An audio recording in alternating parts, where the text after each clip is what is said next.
Welcome back to the deep dive. Today, we are doing something a little different. We aren't just looking at a topic. We're virtually packing our bags, putting on or maybe forgetting our sunscreen, and heading to a specific coordinate on the map that is just completely dominating the algorithm right now. It is arguably the most hyped coordinate in all of Southeast Asia, no question. We are talking about Siargao, Philippines, but, and this is a massive but, we are not looking at the glossy brochure version. We're looking at the reality of Siargao as it stands right now in February 2026. Precisely. Yeah. And the date is the most critical piece of data we have today. I mean, if you're listening to this and remembering a trip you took back in 2018 or even 2022, you need to just scrub that memory. It's obsolete. It's a different planet. It's a completely different planet. The data we have in front of us, it paints a picture of an island that has undergone a complete metamorphosis. It's known as the Teardrop Island, mostly because of its shape, but looking at some of these budget reports we have, it might be because of what it does to your bank account. That is a very, very valid interpretation. The narrative we're seeing everywhere, TikTok, Instagram, all the travel blogs, is that Siargao is the new Bali. It's the ultimate digital nomad haven, the surfing capital of the Philippines, paradise found. The dream. The dream. But we have a stack of sources here, trip reports, economic analysis, on-the-ground logs that suggest a massive tension. There's a real conflict between that paradise narrative and the brutal reality of the actual experience. The core argument from our source material is fascinating and honestly a bit polarizing. It suggests that for about 50% of our listeners, booking a trip to Siargao right now in 2026 would be an absolute disaster. Wow, 50%. 50%, a financial black hole wrapped in palm trees. But for the other 50%, it could be life-changing, but only, and I really have to stress this, only if you do the math before you land. Okay, so that's our mission today. We are going to unpack this island, but we're going to do it through a very specific lens. Surf progression. This isn't a general eat, pray, love guide. We are looking at this for the person who wants to go from beginner to intermediate, or maybe the intermediate surfer who's just trying to survive a reef break without leaving a significant portion of their skin on the coral. Which is a statistical probability we will absolutely get to later. Oh, good. We've also got some serious contrarian surprises in the research today. Apparently, the best surf spot is not the famous Cloud 9. Correct. Total myth. And the rainy season might actually be better for learning than the dry season? For some people, yes. It's counterintuitive. And this was the biggest surprise for me. Staying in the main town of General Luna might be the absolute worst way to experience the island. It's a lot to untangle. Okay, let's set the scene. We need context. How did we get here? Because Siargao wasn't always this corporate cool destination with like $8 lattes. No, it wasn't. Not at all. To understand the Siargao of 2026, you really have to look back at the pivot point. December 2021, that was Typhoon Odette. It was a catastrophic event. Yeah. It flattened the island. Pre-Odette, Siargao was this rustic, up-and-coming darling. It was all bamboo huts, dirt roads, and a very specific quiet charm. I remember seeing photos from back then. It looked like a castaway fantasy, almost untouched. It was. It really was. But the rebuild, that's where things get interesting. The analysis shows that the island didn't just bounce back. It mutated. Mutated? That sounds ominous. Well, think about the economics of a rebuild like that. When everything is destroyed, who has the capital to rebuild quickly? Not the locals. It's not the local family with a small homestay. It's big money from Manila. It's international investors. So the island shifted from that rustic charm to what all the sources are calling corporate cool. So the bamboo is gone and the concrete is in. Exactly. Yeah. You now have this really jarring visual landscape where a stunning brutalist concrete boutique hotel sits right next to a plywood shack. The whole island has been polished, commoditized, and packaged for a completely different kind of consumer. And that brings us to the demographic shift, because the people filling these new concrete hotels aren't the same people who were, sleeping in hammocks 10 years ago. Not at all. The 2026 crowd is defined by the remote worker aesthetic. You walk into any cafe, and it's just a sea of $3,000 MacBooks. You see families trying to push strollers through sand. Strollers on sand. That sounds like a physics problem nobody can solve. It's a complete nightmare. But that's the expectation gap. People arrive expecting the movie The Beach, secluded, quiet, untouched. They've seen the drone shots on Instagram where the water is glass and the beach is totally empty. And what's the reality when they get there? On the ground. The reality is saturation. It's dusty, or if it rained 10 minutes ago, it's just muddy. It is so noisy. You have to understand, the building boom hasn't stopped. So the soundtrack of the island isn't just waves anymore. It's jackhammers, saws, and cement mixers. So the lie of social media is the silence, the emptiness. The lie is the emptiness. The reality is gridlock on the main road in General Luna. The reality is surf instructors who are fully booked 3 days in advance. I mean, you have to realize it's a major tourist hub now, not some secret getaway. Okay, let's walk the listener through this step by step. Let's simulate the journey. Because I think the shock starts the moment the wheels touch the ground. You land at Siargao Airport. IAO. Right, IAO. What is that moment like? Well, the terminal has been expanded since the early days, but it is still tiny relative to the volume of people coming through. The first thing that hits you, and this is universal in all the reports, is the air. The air. It's not a breeze, it's a blanket. The humidity in Siargao is a physical weight. You step out onto the tarmac and you are immediately damp, like instantly. Okay, so you're sweating, you've got your bags, now you need to get to your hotel. In most places, you'd look for a taxi or maybe call an Uber. Don't even bother looking. You are now entering the jurisdiction of what the sources affectionately and sometimes not so affectionately call the van mafia. The van mafia, that sounds organized? Oh, it is highly organized. This isn't some chaotic free-for-all. There is a system. You exit the terminal, and you are just funneled towards a line of white vans. There are no meters. There's no haggling. The rate is fixed, usually 300 to 400 Philippine pesos per person, depending on where you're going. So you pay your fee, you hop in, and you go. Sounds simple enough. If only it were that simple. Yeah. This is where you encounter the Sardine experience. You see, the business model of the van mafia relies on maximum density.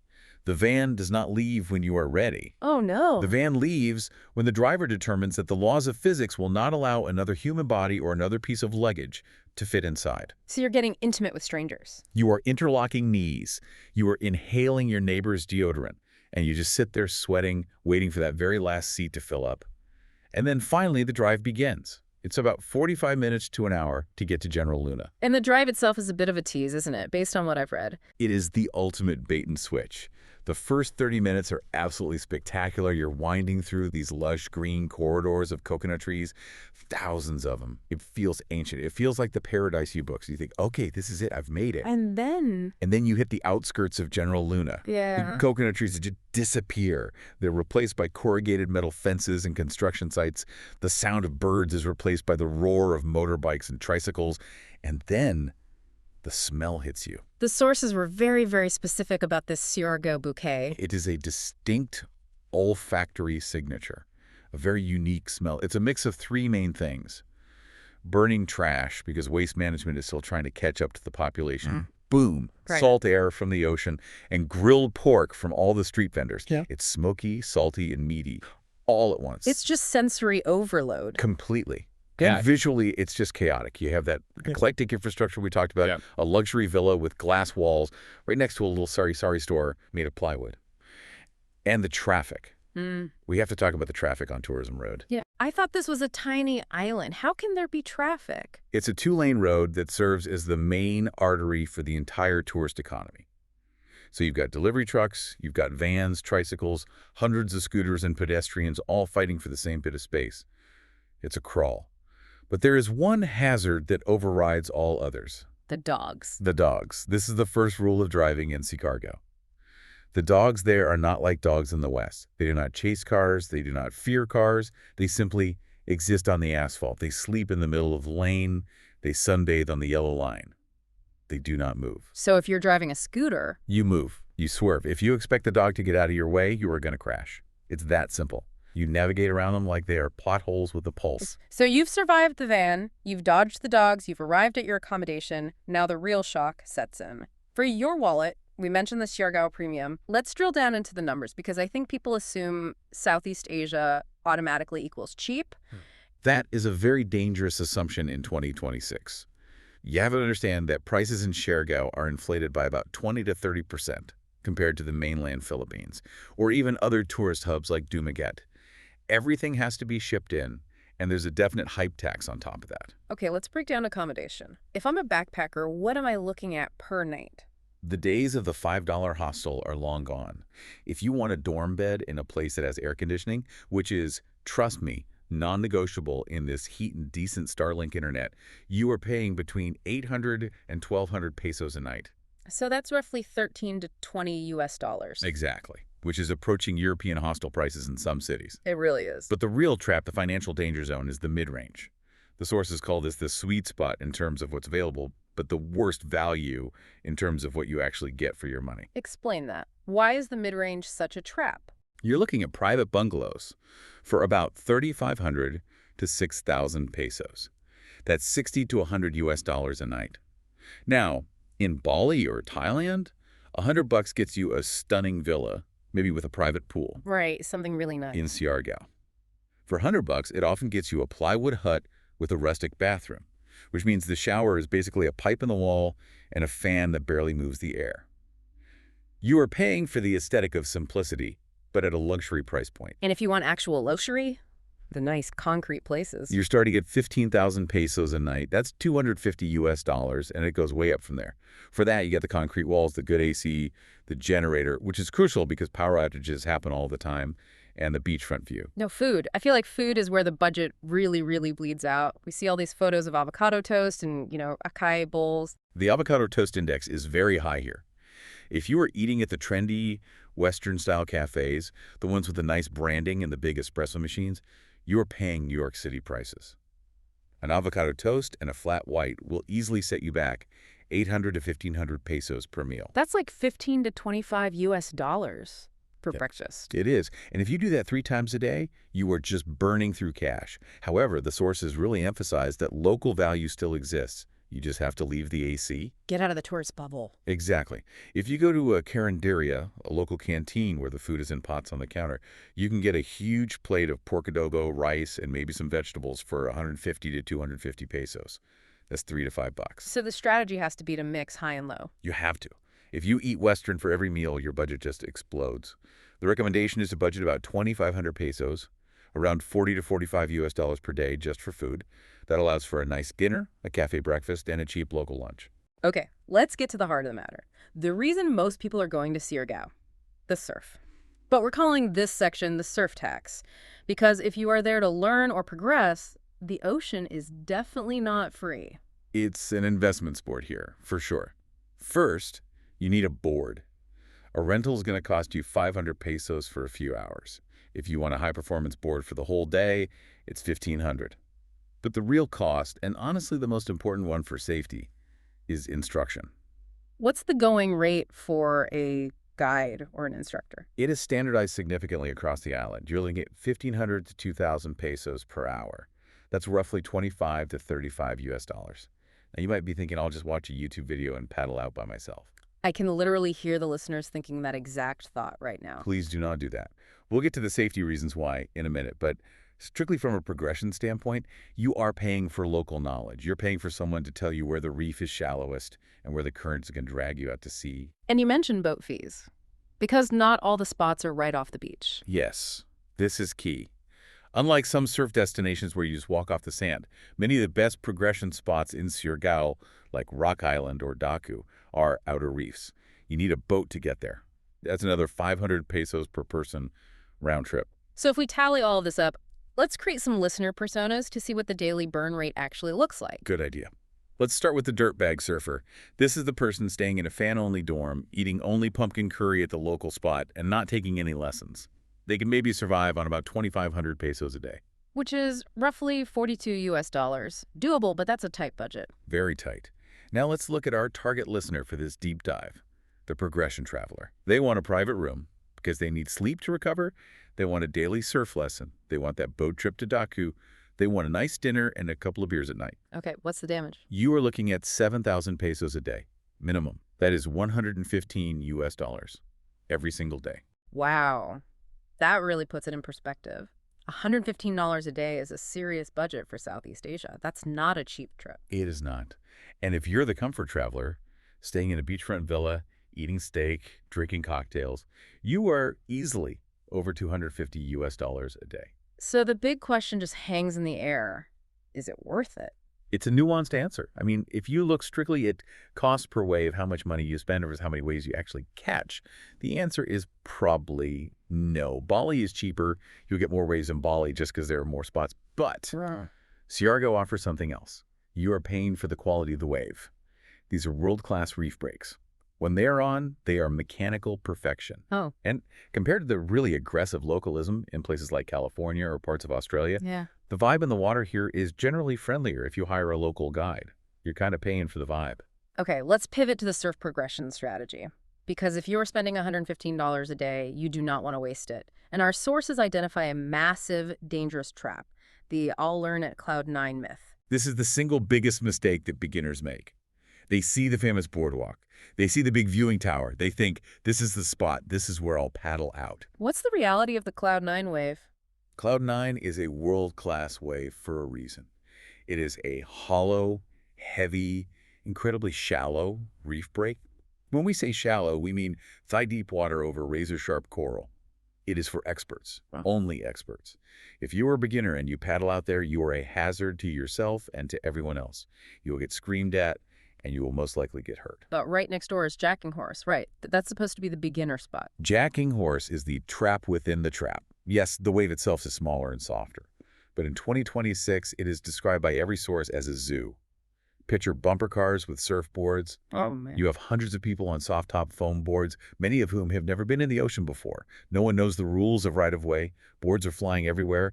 It is chaotic, it's stressful, and frankly, it's dangerous just due to the sheer volume of human bodies in one small space. That sounds absolutely miserable. So where should our listener actually go? What is the strategic fix? You have to get out of the main Cloud 9 orbit. If you're an intermediate, meaning you can paddle, you can turn, and you can go down the line, get a bike, and go north to Pacifico. Or go south to the secret spot in Guiwan.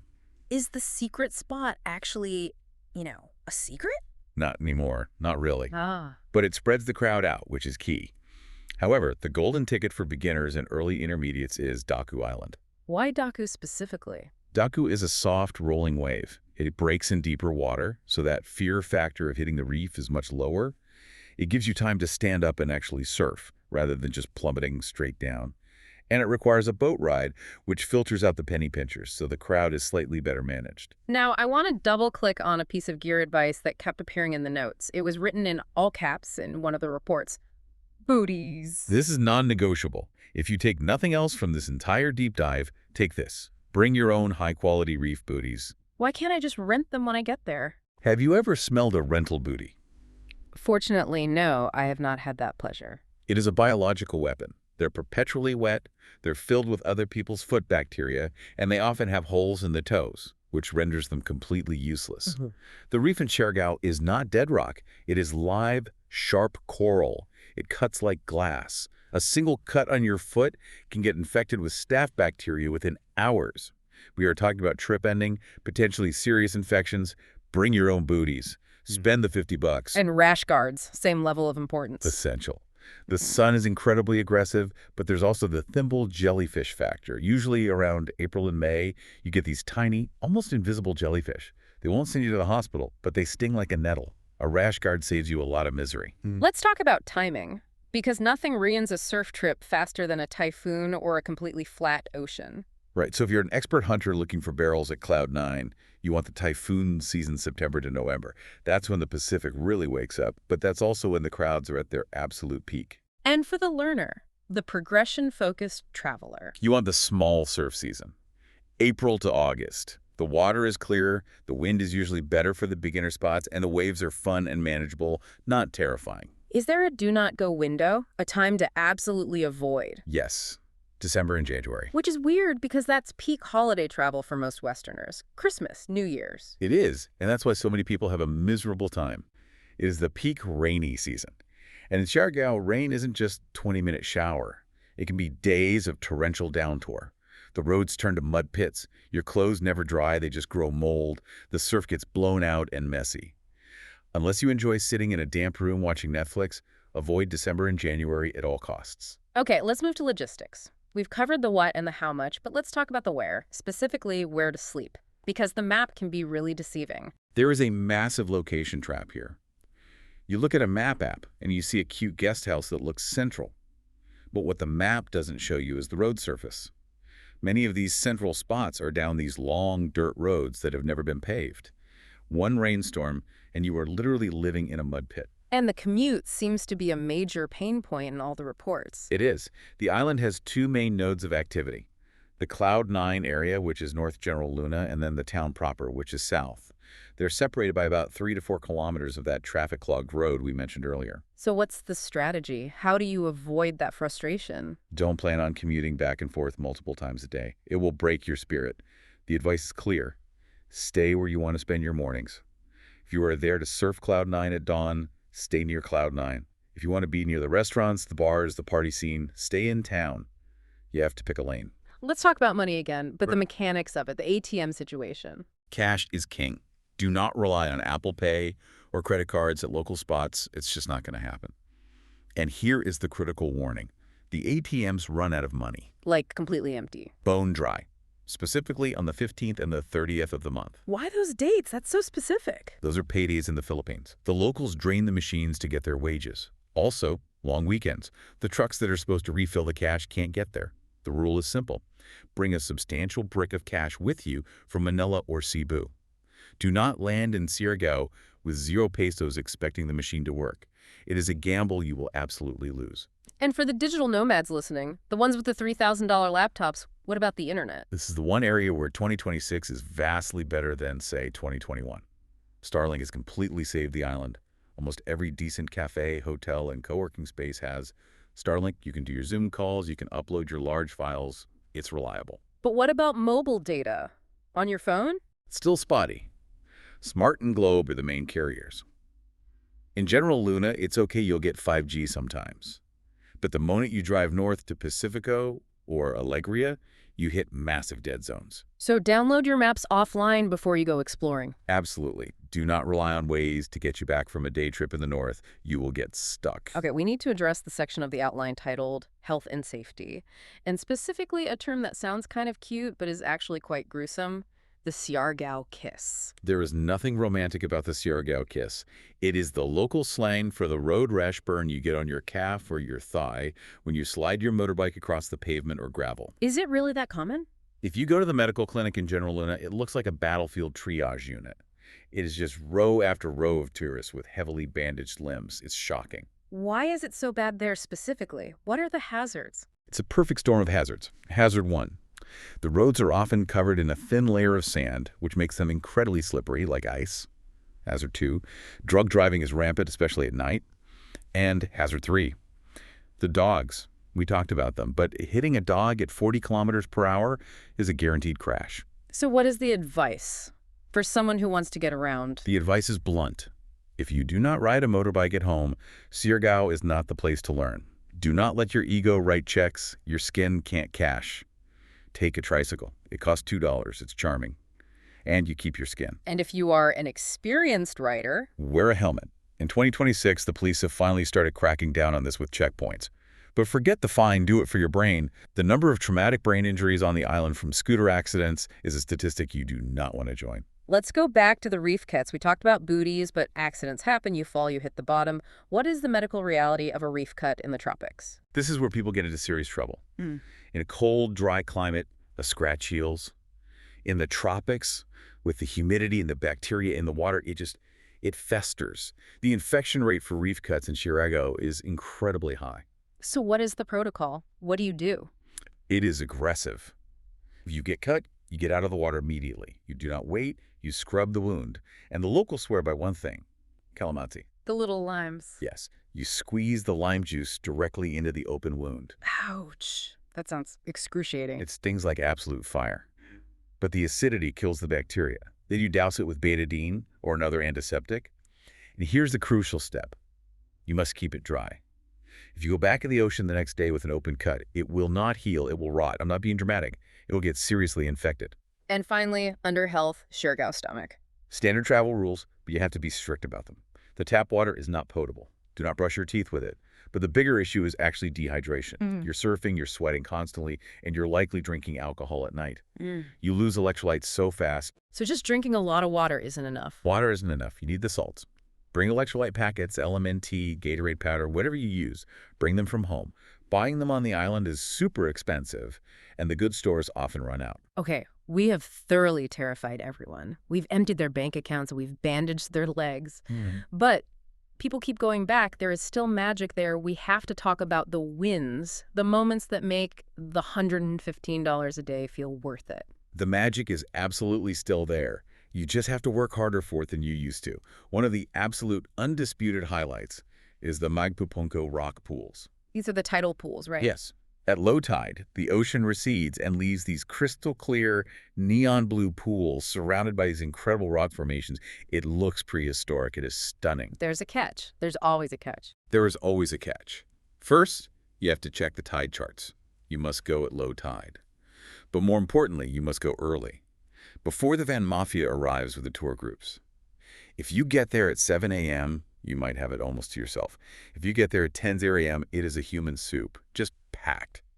And the drive itself can be a highlight? The Pacifica Loop. This is the antidote to the chaos of General Luna. You rent a scooter, if you can drive, or hire a tricycle for the day, and you just drive north. You leave the construction noise and the traffic behind. Suddenly it's just you, the road, the ocean on your right, and thousands of palm trees. That drive is the moment where you go, okay, I get it. This is why people come here. I love the specific naked island hack from the notes. That sounded like a pro tip. This is a total pro tip. So Naked Island is just a sandbar in the middle of the ocean. It's beautiful, but it offers zero shade. The standard island hopping tours drop you there at 10:00 or 11:00 a.m. It is scorching hot, and you're surrounded by 50 other boats. So what's the hack? Hire a private boatman. It will cost you a bit more, maybe 2,000 pesos instead of the standard group rate. Tell them you want to leave at 6 a.m. You get to Naked Island at 6:30. The sun is soft. The water is calm. And you are the only boat there. It is a completely different, magical experience. But not everything is a win. We need to warn people about the tourist traps, the things that look amazing on Instagram but feel kind of hollow in real life. Sugbo Lagoon is the big offender here, according to the sources. Really? I mean, it looks incredible in photos. Visually, it is. It's this emerald lagoon tucked into the mangroves. But the experience is described over and over as industrial tourism. You arrive, you're put in a queue, you have to wear a mandatory bright orange life jacket, you float in a line, there's a diving board where people are screaming and jumping off every 10 seconds. It feels like a theme park, not nature. If you're looking for peace and quiet, Sugbo Lagoon is not it. And the food hype. We touched on this, but be really wary of the viral pasta. There are these places with 45-minute wait times just to get in because they're famous on TikTok. The reports say the food is often cold by the time it gets to you, and it's ridiculously overpriced. It's style over substance. Don't queue for pasta on a tropical island. Go eat the fresh grilled fish at a local BBQ stand. And there was a note about the Sunset Bridge. That used to be a thing. The Canyon Bridge, yeah. 5 years ago, this was the local spot. You'd buy a beer from a little shop, sit on the bridge, watch the sunset. Very chill. Now, it is absolute chaos. People park their cars on the bridge, blocking traffic. There are what the sources call Bluetooth speaker wars, everyone blasting different loud music. It's become a party zone rather than a sunset spot. If you want a party vibe, go for it. If you want a quiet sunset, go somewhere else. So we're coming to the end of our dive, and I'm looking at this pile of information, the costs, the risks, the crowds. If someone is listening to this and thinking, you know what, this just sounds too stressful, I just want to surf and chill, what are the alternatives? Where else should they look? We have 3 solid contenders that offer different slices of the Siargao vibe, but without the 2026 chaos. First up, Baylor. Baylor is on Luzon, the main island, right? Yes. The biggest advantage, you don't need to fly. You can drive there from Manila. It takes about 5 to 6 hours. It has a great surf community, but here's the key difference. It is a sand bottom break. No booties required, no reef cuts. Exactly. No reef cuts. It's infinitely safer for beginners, it's cheaper, and it feels more local Filipino and less international digital nomad. What's option 2? Lombok, Indonesia. Specifically, Kuta Lombok. People describe this as the Siargao of 10 years ago. Okay. The infrastructure is actually better. Good roads, but the bays are incredible with perfect waves. The party scene is much tamer because it is a predominantly Muslim island, so it's quieter at night. If you want a real surf adventure without the spring break energy, Lombok is the play. And for the person who wants the raw beauty but just hates the noise. The combo strategy.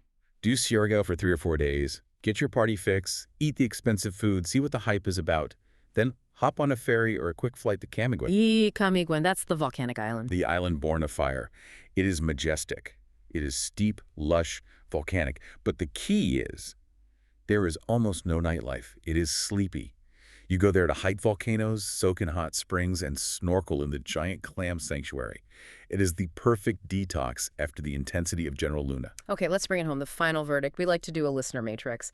Who should actually book the ticket to Siargao in 2026? Let's break it down. Persona 1, the backpacker. Yes, go.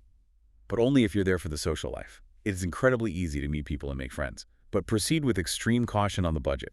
The idea that you can live on $30 a day is a total fantasy now. You will run out of money. What about the mid-range couple? This is a definitive yes. Yeah.